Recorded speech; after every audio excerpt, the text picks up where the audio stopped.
Сәлеметсіздер ме? Қайырлы күн, менің сүйікті кішкентай бүлдіршіндерім. Мен сіздерге ертегі айтып бергім келіп отыр. Соның ішіндегі ертегі кейіпкері Алдар Көсе туралы болмақ. Алдар Көсені бәріңіз жақсы білетін шығарсыздар деген ойдамын. Әр заманның өз кейіпкері болатыны даусыз. Соның бірі ертедегі елдің алғысына бөленген әрбір қазақ білетін ертегі кейіпкері Алдар Көсе. Тарихқа көз жүгіртсек, Алдар барша түркі халқына танымал, бүгінге дейін жұрт жадында жатталып білген тұлға. Ол қазақ ауыз әдебиетінің кейіпкері, ақылды айлакер, зерделі қудың жиынтық бейнесі. Алдар Көсе әрдайым өзінің асқан айлакерлігімен мұратына жетіп отырған. Ел Көсені қалай таныса, өмірде де тура сол қалпында болған. Оның басты мақсаты өмірлік ұстанымы сараң байларды, пайдакүнем саудагерлерді, озбыр ханды әжуа ету, күлкіге қалдыру. Реті келсе алдап, қолында барын тартып алу. Ендеше мен сіздерге Алдар Көсе мен Шықбермес Шығайбай ертегісін айтып берейін. Ерте заманда, құйрығы келте заманда Шықбермес Шығайбай дейтін бай болыпты. Мал мүлкінде есеп болмапты, бірақ байлығымен аты шықпай, сарандығымен аты шығыпты. Сол Шықбермес Шығайбай үйіне ешкімді қондырмайды екен, қондырса дәм беріп оңдырмайды екен. Тіпті тастан да қатты сараң, өзі тойса да көзі тоймайтын адам болған екен. Үйіне кісі келсе, оның жауабы шық әй екен. Осыдан жұрт оны Шығайбай деп атап кеткен екен. Шықбермес Шығайбайдың аты естілмеген ел болмайды екен. Оның шық әйін естілмеген жан болмайды екен. Қайтсем де қалай болса да Шығайбайдан дән татам деген талайлардың тауы шағылған екен. Алдар қу, алдардың алдамайтыны, арбамайтыны жоқ деген атақ ел-елге жайылып, ел аузындағы мәтелге айналады.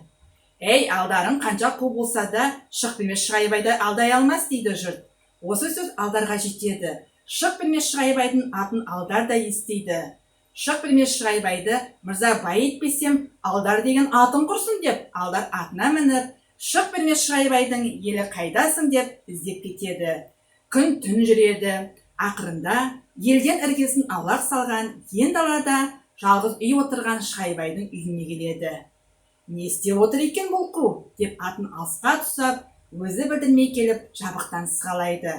Сығаласа, Шығайбай қаз тіліп отыр екен. Бәйбіше нан елеп, тоқалы бас үйтіп, қызы тырнаның жүнін жұлып отыр екен. Осы астан татпастан Алдар атын құрсын дейді.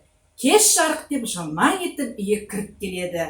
Бұлар да жылдам екен. Алдар кеш дегенді айтып аузын жиғанша қолдарындағы астарын тыға қойып, Шығайбай таспаны, бәйбіше ұршықты, қызы тігіліп жатқан көйлекті, тоқалы көсеуді қолдарына алып отырса қалады.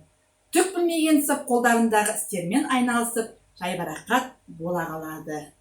Әй, әккі болған неме екенсіңдер, мызғымас қу екенсіңдер дейді Алдар ішінен. Амандасып, қол алысып, төрге жайғасады. Ай, Көсе екенсің, жұртты құртқан қума екенсің, қу болсаң да, сұм болсаң да менен дәм тата алмассың дейді бай ішінен. Қайдан жүрген сұмсың, қайда барасың, не естіген білгенің ба дейді бай Алдарға. Алдар, естігенімді айтайын ба, көргенімді айтайын ба? Естігенім жалған шығар, көргенімді айтайын. Жолда келе жатып үлкен сары жыланды көрдім. Жуандығы тап өзіңнің астындағы қазыдай. Артық кем қып асырмай, шын айтқанда жасырмай, таспен ұрдым жіберіп, тоқал тыққан басындай. Бұлшетті иленіп бәйбіше астындағы қамырдай. Өтірік болса сақалым жұлынсын, қыз астындағы тырнадай. Бәрінде осының көріп келдім, асынды пісір ұрламай. Бай шоқ түсін тіліңе деп астындағы қасын лақтырып тастайды. Тілің кесілсін деп бәйбіше астындағы қамырын лақтырады. Жағың қарсын деп тоқал басты лақтырады. Тіліңе мерез шықсын деп қызы тырнаны лақтырады. Амалы таусылған бай бәйбішесіне қазыңды аса бер дейді. Бәйбіше қазанға ас салады да, піс қазаның 5 ай десе, отырайын 10 ай дейді Алдар. Қазан түнімен қайнайды, бірақ түсірілмейді. Қайнасаң қайна деп бақшиып Алдар да отырады. Мынау кәпір қашан жатады деп үн жоқ, қасарып бай да отырады. Ақырында бай шыдамай, әй кемпір сал төсекті дейді. Бәйбішесі төсек салады. Үй ішімен ұйықтаған кезде Алдар орнынан тұрып, қазандағы етті сүзіп алып, оның орнына тулақты турап салып қояды. Бір уақытта бай тұрып бәйбішесін оятады. Мына ит ұйықтады білем, түсір асыңды тез, уақытымен асымызды жегізбеді-ау, мына ит. Бәйбіше қараңғыда асы түсіреді. Бай пышақты қолға алып жіберіп, жат жігіттің жат сазайың осы деп, аузына бір кесегін салып жібереді. Тісі өтпейді, олай шайнайды, бұлай шайнайды, болмайды. Етің не болып кеткен, өңкей шандырма немене деп кемпіріне ұрсады. Түйіліп қалып, май сұрайды. Кемпір кебежені ашып аяққа май салады. Әдейі осыны аңдып жатқан Алдар орнынан тұрып барып, аяққа салынған майды ала қояды да, оның орнына іргеден сиырдың жас тезегін алып табағына салып қояды. Шығайбай аяқты ала сала, былжырап тұрған жас тезекті майды қылқытып жұтып жібереді де, жүрегі айнып, лақ етіп құса салады. Қазы орнына шандыры бердің, май орнына саңғақ бердің, алжыған деп, аяқпен кемпірін бір тебеді. Кемпір ойбайлап қалады. Кемпірдің дауысын оянған болып, Алдар сыртқа шығады. Болсын бай менен өшін алмай қоймас, атыма бір зиян істеуі мүмкін деп атына барады. Атының қасында байдың да аты тұр екен. Өз атының маңдайында қасқасы болмаса, екеуінің ешбір айырмашылығы жоқ екен.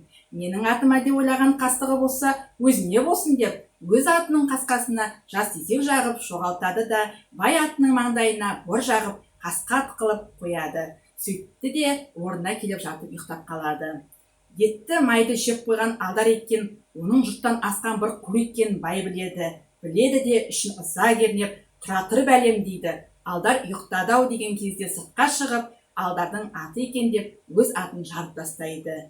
Міне жігіттім, сазайыңды тартқыздым деп, қуанып, төсегіне келіп жатып ұйқыға кетеді. Таңертең бай орнынан тұрып жатып, Алдарға айтады: мына кемпір қасқа төліп жатыр дейді, сенің атың болу керек.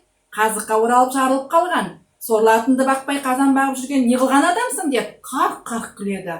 Алдар тұрып: қандай қасқа екен? Боқ қасқа болса менікі болар, бор қасқа болса сіздікі болар дейді. Бай құдайдың ұрғанын біледі де, орнынан тұра жүгіреді. Жүгіріп барса, айтқандай өліп жатқан байдың бор қасқасы екен. Бай күйіп кетіп Алдарға келіп: жоғалт қараңды сұм, енді мен сені көрсем көзім ағарсын деп кейіп шығып кетеді. Сыртқа шығысымен кемпіріне: тез мені жөнелт дейді. Бәйбішесі ошақта пісіп жатқан нанды оттан суырып бере қояды. Мұны көре салып Алдар жүріп шығады. Байеке, енді бұдан былай жолығамыз ба, жоқ па, ақтық рет қазақ дәстүрімен көрісіп айрылсалық деп бара сала байды құшақтайды. Оттан жаңа шыққан нан байдың кеудесін күйдіріп кетеді. Ау жарайды енді деген сайын қаттырақ қыса түседі. Ау, мына итжегірді ит жесін, мә деп қойнан нанды лақтырып тастайды. Байеке, ит жегенше мен жейін деп Алдекем барып нанды қағып алады. Бай енді кетейін десе, Алдар тағы жібермейді. Ау сұм, алатын наныңды алдың, енді нең бар менде десе, етігім жыртылып шылғауың шығып жүр, біздіңді берші, беріп кетші дейді. Байдың бергісі келмейді. Алдар жабысып жібермейді. Ақыры болмаған соң: алсаң ал шанторған, ал да қараңды жоғалтшы кәпір дейді. Алдар алғысты жаудыртып күліп қала береді. Бай кетісімен оның бәйбішесіне жүгіріп келіп: ал қызыңыз бізбекені киіндіріңіз дейді. Не үшін? Баймен келісіп мен қызыңызды алатын болдым. Жоғал әрі сұм, саған қыз беретін беді бай дейді. Әйтпесе өз құлағымен естіп қал деп сыртқа шығып, көп жерге барып қалған байдың артынан айқайлайды. Бай, бізбекені бермей жатыр мына бәйбішең дейді. Кемпір, бер бізді, жоғалт сол кәпірдің көзін деп айқайлайды бай. Әні естідің бе дейді Алдар қасында тұрған бәйбішеге. Мына кәрит алжыған ба өзі? Елді құртқан бір қу аяққа беріп құтырған ба деп таңғалады бәйбішесі. Бәйбішеге бой берген Алдар ма? Анау-мынау дегенге көнбестен жасауын буып қызды атқа мінгізеді. Алдардың ойыны осылай болады деп еліне тартып отырады екен. Сіздерді нөмір 6 қалалық балалар кітапханасына Жалдар Көстен мен Шықтымеш Шығайбай туралы ертегіні алып оқуларыңызға болады.